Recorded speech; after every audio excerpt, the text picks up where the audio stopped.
Guess what? It looks like Spain is getting invaded right now, which is a terrible thing to see. And there's really no reason this should be happening other than the fact that Spain's feckless Prime Minister, Pedro Sanchez, has legalized millions, I would put it in millions, at least 1 million though, illegal immigrants in that country. And so what do you get when you go soft on immigration?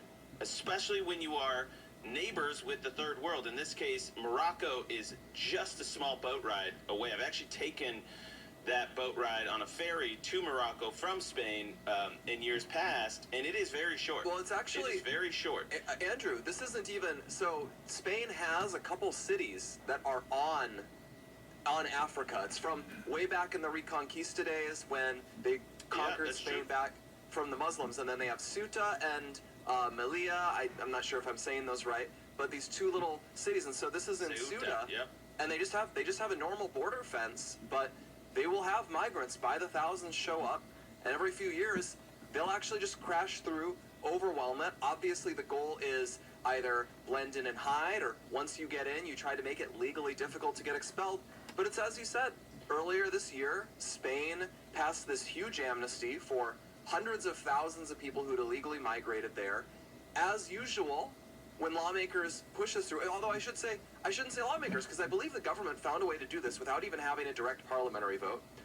And then once they passed it, it turned out the number of people eligible was going to be 2 or 3 or more times higher than they originally promised. Now the word is out. Spain is the place to go. And it's even more terrifying because this is the European Union, so they have the Schengen zone, the shared open border within Europe.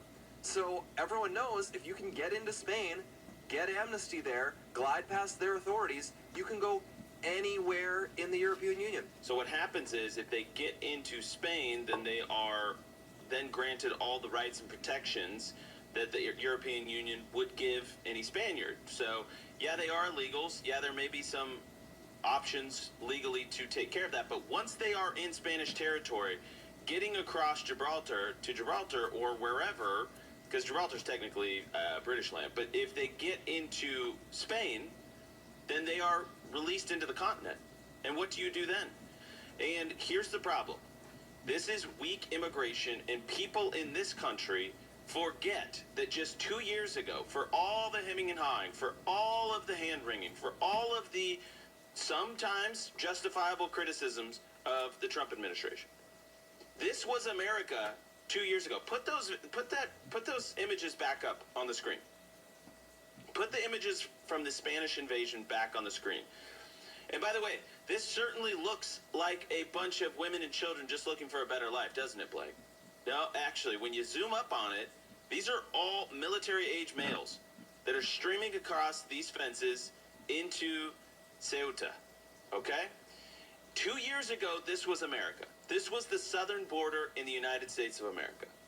This is why we elected President Trump for mass deportations, to seal off the border, which he's done, and to get these people out of our country. Because no developed country, let's just say that, should have to put up with an invasion like this of third worlders streaming across its borders. And how easy we forget. And you look at the polling, you look at the headwinds. Okay, you're upset about Epstein files, you're upset about Iran, so am I. But we cannot allow this to be our future.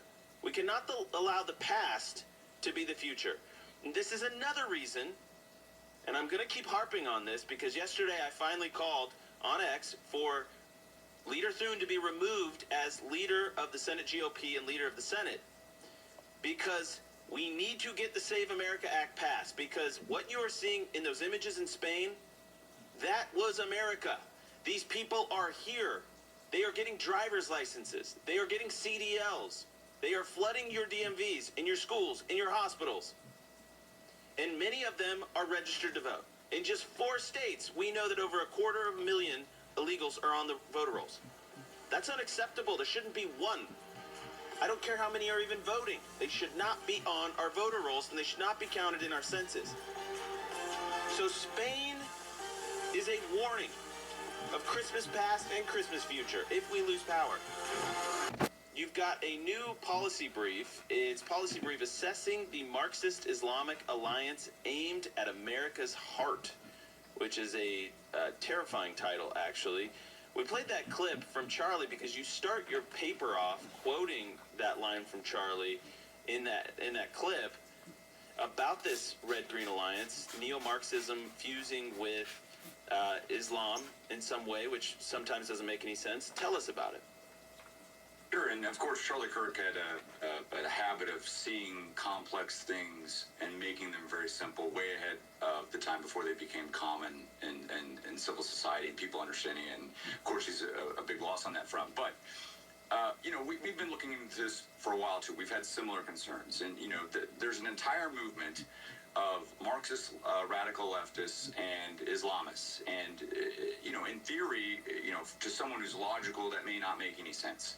But when you start to look into it, you start to realize very quickly that they actually have almost all of the same goals, except for the end state. And so there is an alliance between them. In fact, academics like Judith Butler have routinely defended Islam as a global left movement and refused to criticize or condemn Islamic violence. And they're really putting it through an oppressor-oppressed framework and trying to insert Islam into their critical theory frameworks. And of course, the Muslims just think the left are idiots, and they'll of course ally with them and get to use them for their useful idiots to get what they want. And this is coalescing into a real movement in the United States. And, they have intellectuals and institutions defending it. They have influencers and pundits. They have finance networks. A lot of it is foreign money coming in and fueling.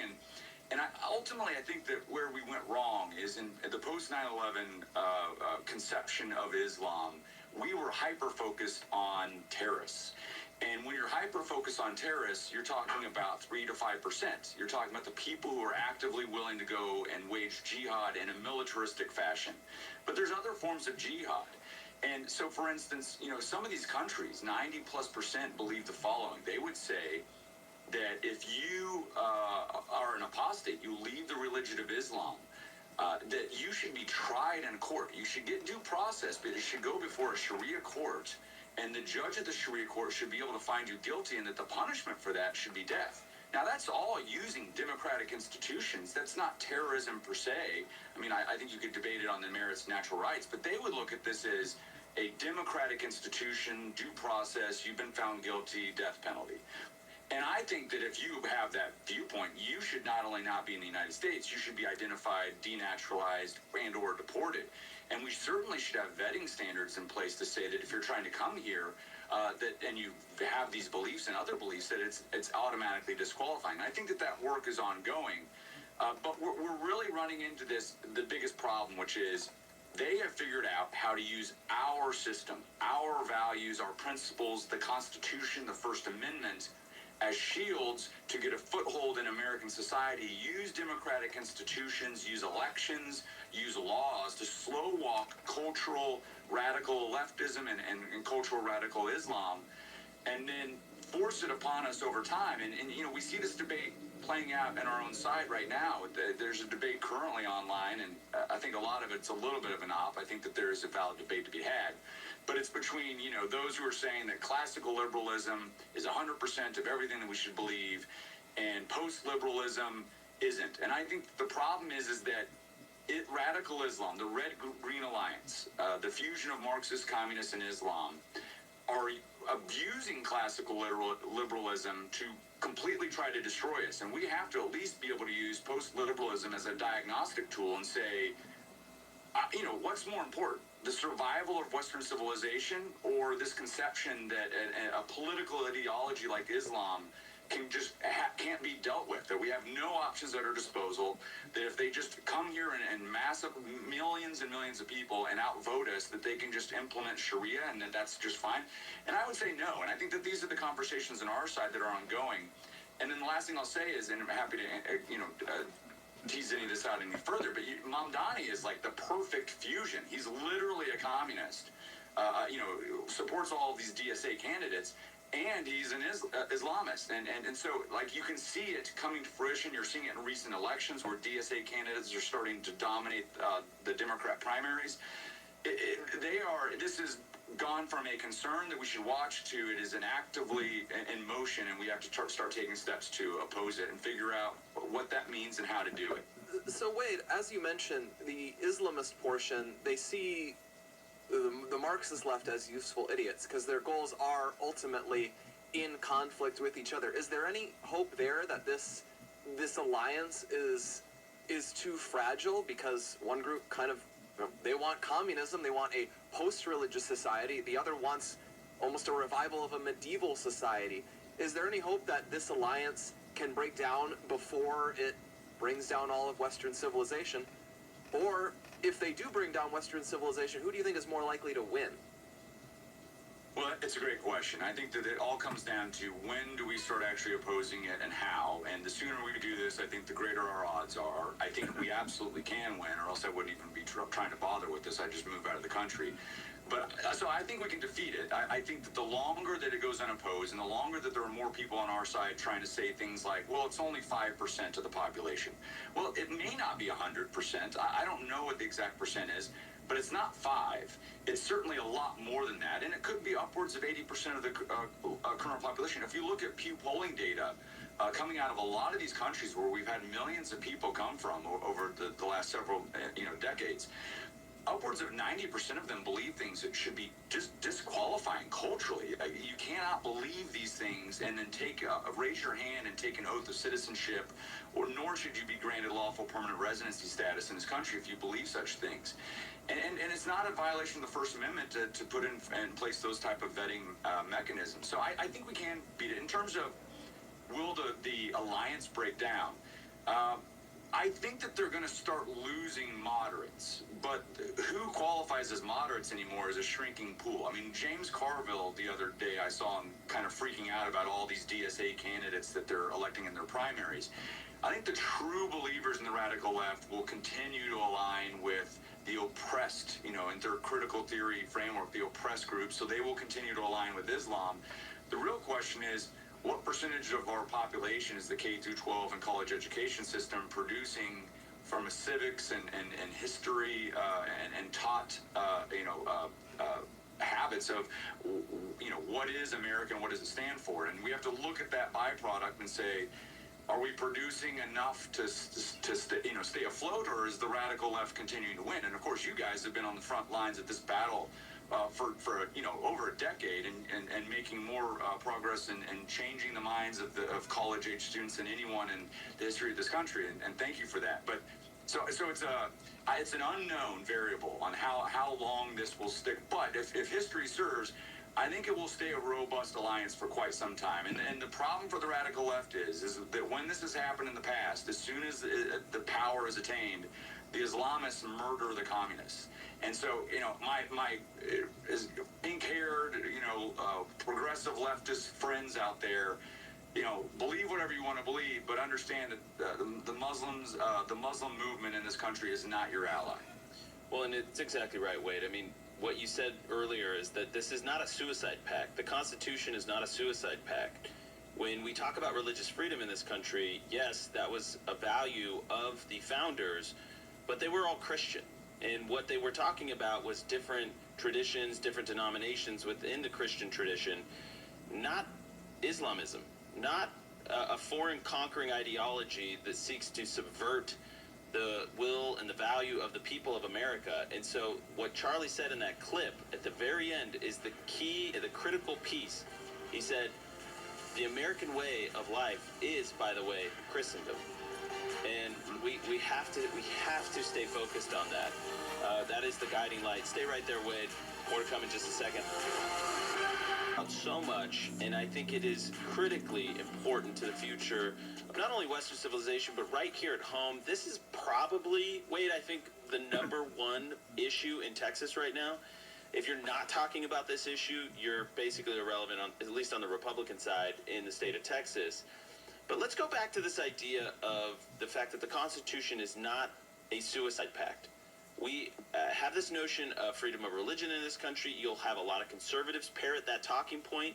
They feel bound by it. They feel hamstrung by it. Like there's no good options when it comes to what do you do with an invading, foreign, conquering ideology, which is Islam.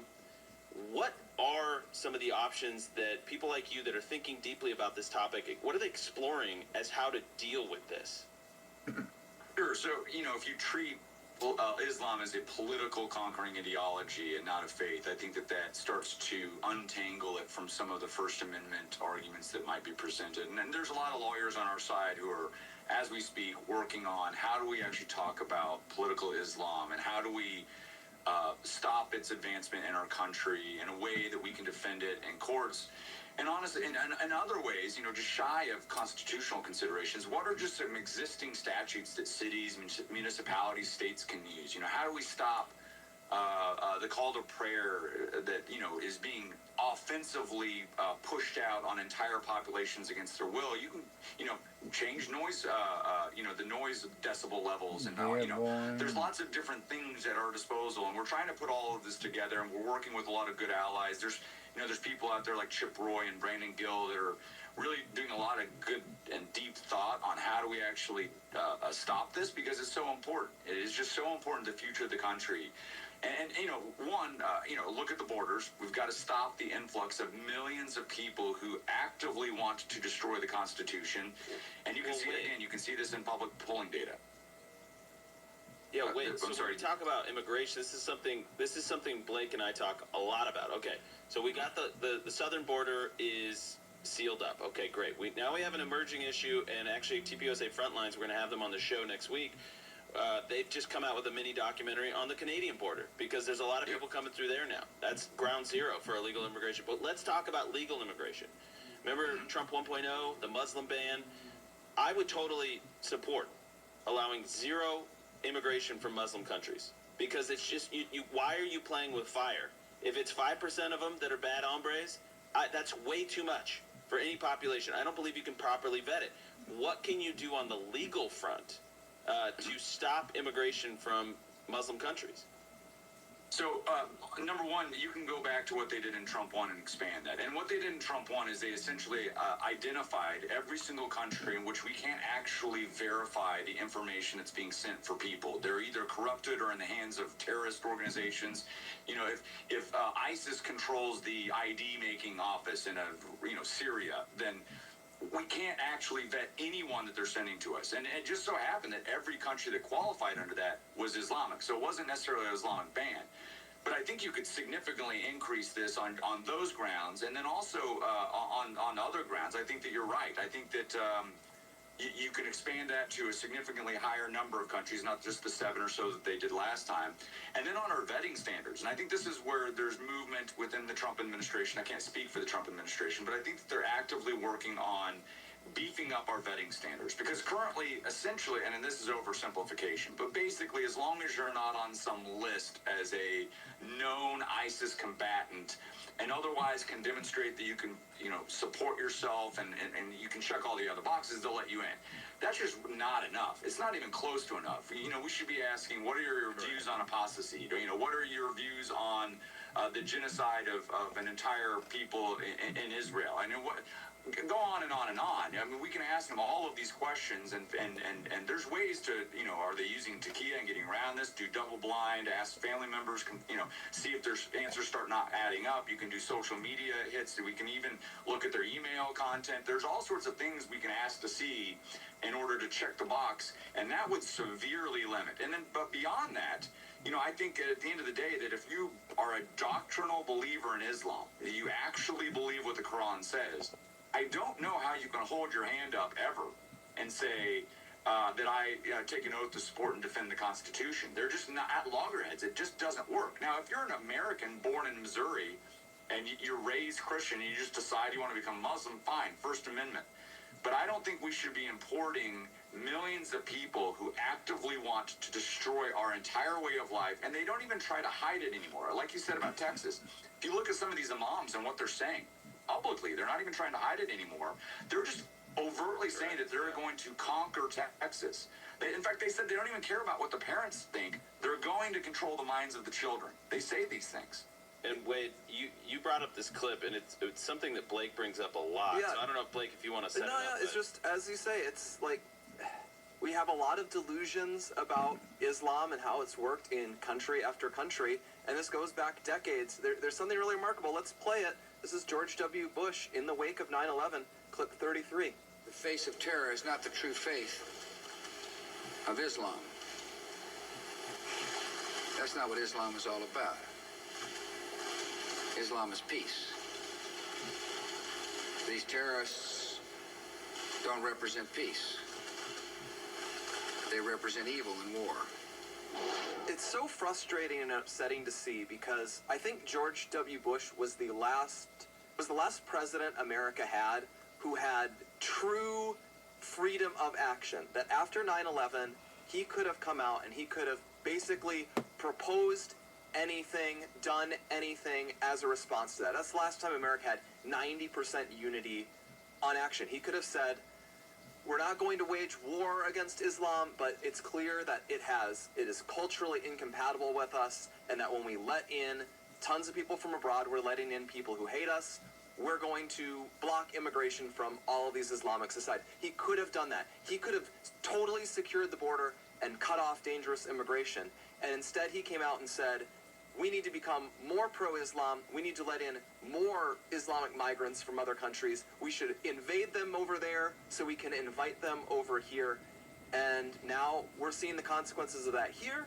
We're seeing it big time in Europe, which did the same thing.